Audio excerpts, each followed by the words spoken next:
The most important myth is that there are good and bad aspects. The entire astrology industry is based on this idea, including books and chart interpretations.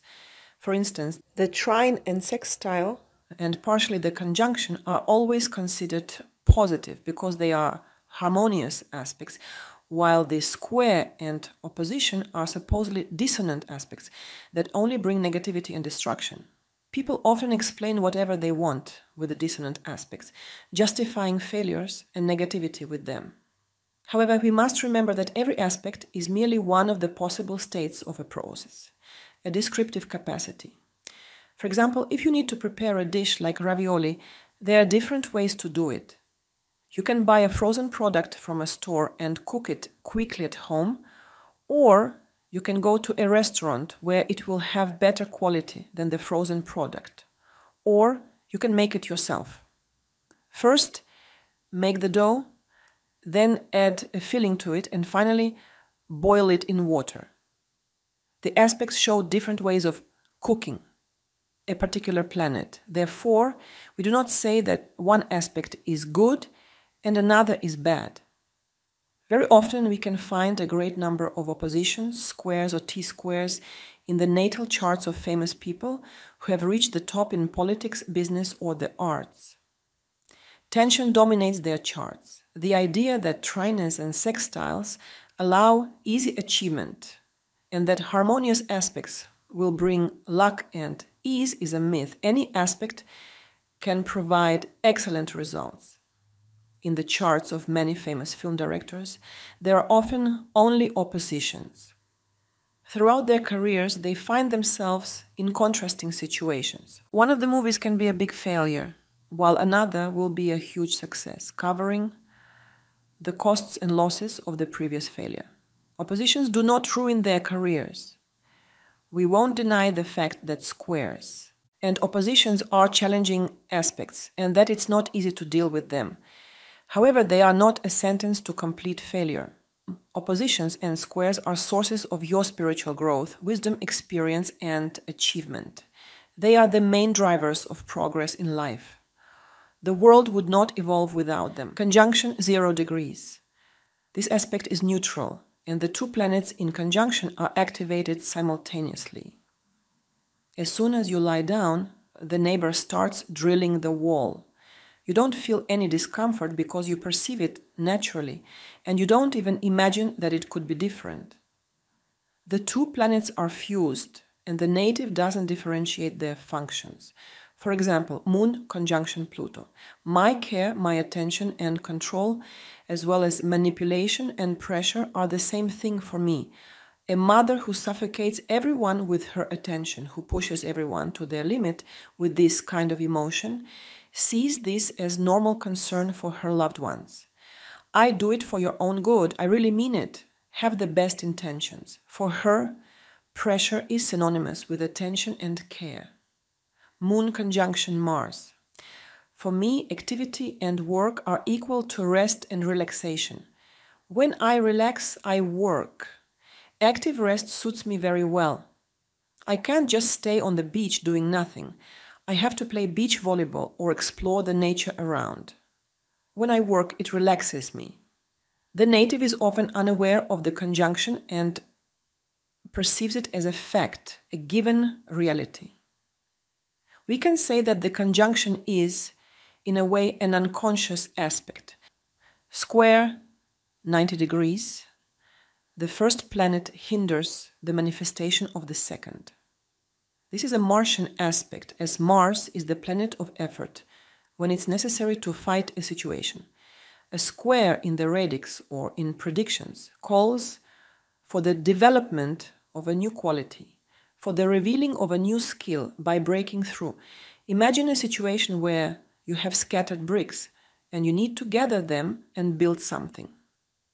Winter is approaching and you don't have a house. The bricks are on the ground. There are trees around you and you need to gather them, work with them, build a foundation with the bricks and thus provide yourself with shelter. Otherwise, you'll freeze. Dissonant aspects such as opposition and squares don't offer freebies, they force the native to do intense work and perform powerful action.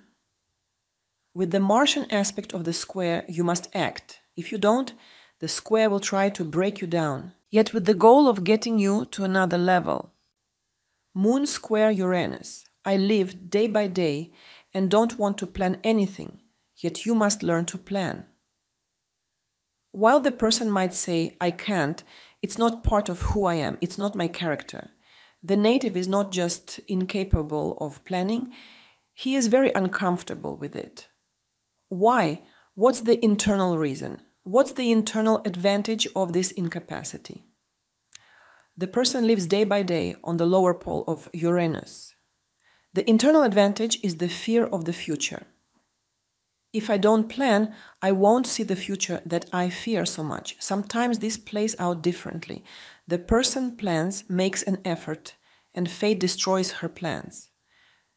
She intended to go on a trip, but something stopped her.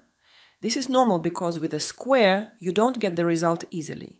Here you must make an effort. Fate destroys your plans, but you don't collapse. You adjust your plans. You don't simply need to plan. You need to transform it into a mega skill. Destiny wants you to learn how to plan by working on the Moon-Uranus square, considering all the possible options, even the most unpredictable ones, and mastering this skill. Opposition 180 degrees. What is the difference between a square and an opposition? In a square, I have to bang my head against a wall, yet counting on a positive outcome, reconsider my convictions and be fearless. For example, with Sun square Pluto, I need to be a leader, an organizer, and this always goes along with tension and negativity, as circumstances will do everything to prevent you from acting, to stop you, to break you. You will face a constant battle with circumstances. You will witness the emergence of fears, lack of willpower, and tension. Catharsis and leaving your comfort zone will be inevitable. A square represents change through catharsis, corresponding to a boiling point. It's like making mashed potatoes out of raw potatoes. You first have to boil the water, then go through the cooking phase, the intense heat, and you'll be forced to overcome stress during this process. In an opposition, both planets are activated simultaneously, and you have to make a choice. It's a Saturnian aspect. Saturn urges us to restrict ourselves in everything, to sacrifice. With an opposition, we can't manage the situation in a simple way. A square requires that we resolve the situation with a simple, abrupt action, no matter how or through what means. Often astrologers instill fear about oppositions, especially about the Sun-Moon opposition. By the way, this is my case. I was born on a full moon. They also instill fear about Saturn oppositions. An opposition will cancel my result so that I can come back with a new approach. An opposition is more clearly visible than a square. It is a deep psychological aspect. Everything is reset and silence sets in. An opposition compresses according to Saturn. While there is a lot of active tension in a square, the tension in an opposition is slow and weighs heavily over and over again. Imagine that you have a business. The tension increases, there's a new competition, the taxes rise, the dollar falls, and then everything is suddenly reset. In the case of a square, you are suddenly fired, in addition with a scandal. With an opposition, the first pole presses strongly, triggering the activation of the second pole. It might seem that the square is a harder aspect to deal with, but in reality, the square is simple. It's a blunt aspect in a positive way. Just do it. With opposition, you need to cultivate experience, understanding of the situation, and the ability to step backward. A square requires the ability of rebirth, to rise again, to focus, and to overcome obstacles. An opposition, in turn, requires the capacity to reach the top, to lose the result, and to reach the top again. A square implies destruction, but the one that acts rather externally. Yes, everything falls apart, but we make an effort and restart the project. If we don't, the square destroys us. The static phase describes my patterns, talents, blockages, and complexes related to the planet's function. Moon in square to Pluto, I see the world as a place where one must fight, defend oneself, survive, and be uncompromising. This describes the characteristics of the psyche. This is a general diagnosis of the aspect. The dynamic phase, what happens to the planet once I start manifesting it? As soon as I begin to relax according to the moon in square to Pluto, I manifest aggression, rigidity, and tension. This phase works both on the psychological and the event-related level.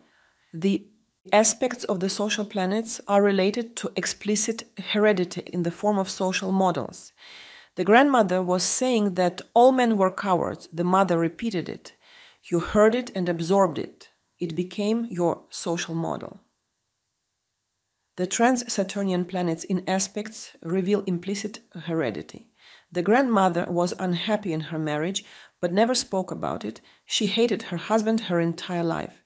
And this was unconsciously passed down to your mother. It was never verbalized or visible from the outside. Mercury square Pluto in the negative. I speak, but no one hears me. No one takes me seriously. I am a shadow. The lower pole of Pluto. I might take acting classes or start speaking courageously in front of an audience, writing 10 articles in a short amount of time, taking radical actions, and resorting to drastic techniques. As a result, the superior planets, even in harmonious aspects, can produce negative outcomes if you don't use them correctly on the higher pole. The moon, in dissonant aspect to Saturn, contains a social model that includes a constant feeling that I owe something to everybody. I feel shame, guilt, and I can't relax. As soon as I try to, I feel like I'm wasting my time. In the case of a social and a slow planet aspecting a personal planet, the social and the trans-Saturnian planets will always be transforming planets. Pluto in trine to the moon implies that Pluto influences the moon, when the moon does not influence Pluto. I relax quickly, I have strong resilience, great psychological resources. When I start relaxing, I do it thoroughly. When I start relaxing or taking care of something, I simultaneously manifest both willingness and resistance. I draw upon deep mental resources and take care of others actively and energetically, or even arrogantly when I am not asked to do so.